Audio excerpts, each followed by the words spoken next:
soaring 300% yesterday. The problem, it was traced back to what's being called a rogue algorithm at a New Jersey brokerage firm. An automated program sent millions of trades flooding into the market, affecting more than 100 companies. Those extreme trades, they were later canceled. And a massive fire broke out early this morning at this refinery in Tulsa, Oklahoma, this oil refinery rather. No injuries have been reported. We are told the fire, it's now under control and is being allowed to burn itself out. And finally, some dramatic video from this store in Texas. You see the clerk stand up the edge, then hold up. A car drives right through the water, sending him flying. Ooh, that got her hurt. You guys, the clerk is okay. Sorry. The woman behind the wheel charged with drunk driving, but just to be clear, the next day, people hung up a sign outside that says this is not a drive-through. Just in case you didn't know. I'm thinking we. Of course, it's not a fucking drive-through. Officially drunk. Get injured. That's incredible. Wow. All right, Paula, thanks so much. Well, now to an ABC News exclusive on James Holmes, the accused killer in that mass shooting at a Colorado movie theater less than 2 weeks ago. New details this morning from our member station, KMGH in Denver, raising new questions about what his university may have known before the shootings. ABC's Mark Greenblatt joins us now with the very latest. Taking everybody down with it. Good morning, Amy. One victim remains in critical condition here at University Hospital behind me. But the attention has now turned to the psychiatrist who treated James Holmes, as we've just learned that she's hired 2 new civil attorneys. This, as we've also learned that she may have reached out and expressed concerns about Holmes's behavior to some of her colleagues nearly 6 weeks before the shooting. For weeks, the world has been wondering, did anyone see signs this would emerge from a seemingly ordinary PhD student? ABC News has learned psychiatrist Dr. Lynn Fenton, who was treating Holmes at the University of Colorado, was also a key member of the school's threat assessment team. In fact, these documents ABC uncovered show Fenton actually wrote the university's policy on threat assessment.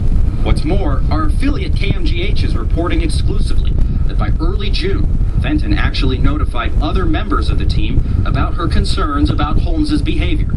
But on June 10th, 3 days after Holmes bought an assault weapon, he suddenly told the university he's quitting. And so, sources tell KMGH the larger threat assessment team never had a formal meeting and never intervened, thinking that they had no control over Holmes once he left.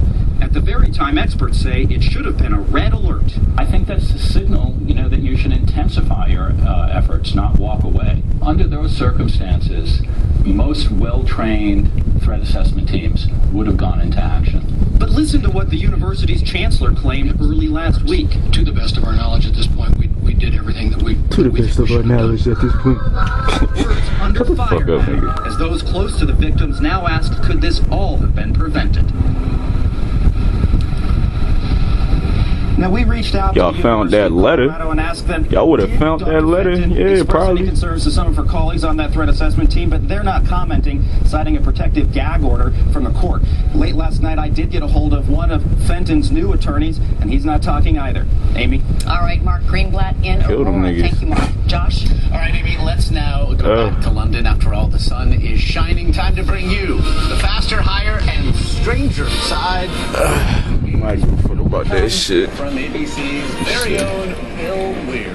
Hold up. Wait a minute, y'all. Hello, hold up. Josh. The mayor of London is a conservative chap whose political strategy. I watched the news. So what? Supposed to. And yesterday he provided the most amazing moment. And I read the paper. Ziplining across Victoria Park, waving the Union Jacks until he ran out of steam. And dangled like a teabag for a good 5 minutes, but he remained unfaithful. Gotta see what's going on, kids.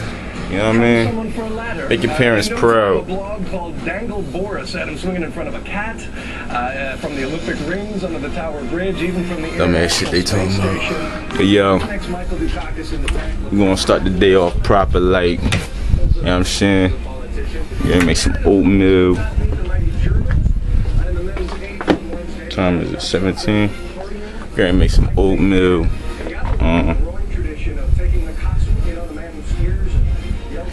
And we're gonna get it popping today. We got work to do. So I'm gonna do. I'm out of here.